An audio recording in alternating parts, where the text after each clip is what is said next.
বিয়ের নিয়তে যার সাথে প্রেম করছেন, প্রেম করার নিয়তে তাকে বিয়ে করুন। মনে রাখবেন, বিয়ে ছাড়া প্রেম হয় না, যেটা হয় প্রেমের নামে মোহ। আমি যখনই বুঝেছি কোথাও বিরক্তির কারণ হয়ে উঠেছি, তখনই সেখান থেকে নিজেকে সরিয়ে নিয়েছি। তোকে ভালোবাসি তা বলার হয়তো হাজারটা উপায় আছে, কিন্তু তোকে কতটা ভালোবাসি তা বোঝানোর কোনো উপায় নেই। যার মনের মধ্যে অন্ধকার থাকে, সে কখনো আলো নিয়ে খেলতে পারে না। মানুষ আসবে, মিশবে, পরিবর্তন হবে, চলে যাবে, কিন্তু শেষে তোমারই তুমি, কেউই তোমার না। অন্যের মাঝে নিজেকে না খুঁজে নিজের মধ্যেই নিজেকে খোঁজো, জীবন সুন্দর হবে। মনে রাখবেন, নিশ্চয়ই আপনার সমস্যা সৃষ্টি হওয়ার পূর্বেই রবের নিকট এর সমাধান রয়েছে। পরের ছেলে যখন নিজের মেয়ের কথা শোনে, তখন গর্বে মায়ের বুক ভরে যায়, আর নিজের ছেলে যখন বউয়ের কথা শোনে, তখন আর তার সহ্য হয় না। তখন ছেলে অমানুষ আর বৌমা ভালো না। এটাই আমাদের বাস্তব সমাজ।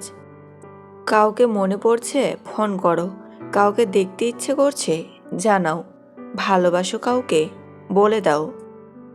আগামী 5 মিনিট বেঁচে থাকবে কিনা জানো না, অপূর্ণতা নিয়ে দুনিয়া ছাড়তে নেই। সবাইকে নিজের কষ্ট দেখাতে চেও না।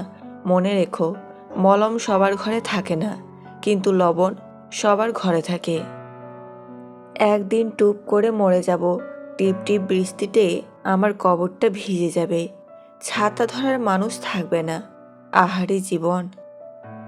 জীবনে কখনো কোনো দিন কোনো সম্পর্কের জন্য কাঁদা ঠিক নয়, কারণ যার জন্য কাঁদবে সে অশ্রুর যোগ্য নয়, আর যে যোগ্য সে কখনোই কাঁদতে দেবে না।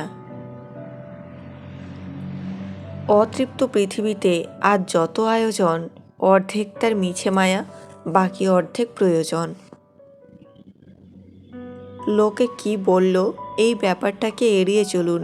জীবনে অনেক বেশি ভালো থাকবেন। সবাই দেখে আমি ভালো আছি, আমি হাসি খুশি আছি, কিন্তু কেউ জানে না আমি বুকের ভেতরে কতটা কষ্ট নিয়ে বেঁচে আছি।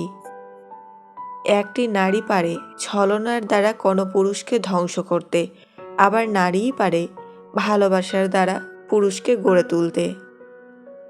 কথা বললে হয়তো মায়া বাড়ে, তবে কথা না বললে মায়া কিন্তু কমে যায় না। আমাকে ভুলে যাওয়াটা অস্বাভাবিক কিছু নয়। প্রয়োজন ফুরালে মানুষ সৃষ্টিকর্তাকেই ভুলে যায়, আর আমি তো সাধারণ মানুষ। কোনো মেয়ের সামনে এই 3টি কাজ করলে সে আপনার প্রতি আকৃষ্ট হবে।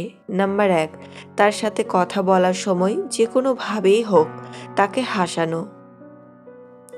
2, তার সব রকম ডিসিশনেই তাকে সাপোর্ট করা। 3, তার পছন্দের জিনিস তাকে গিফট করা।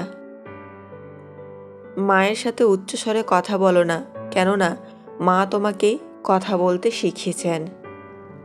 জীবনকে উপভোগ করার জন্য আনন্দের প্রয়োজন হয়, ঠিক তেমনি জীবনকে বোঝার জন্য দুঃখের সম্মুখীন হতে হয়।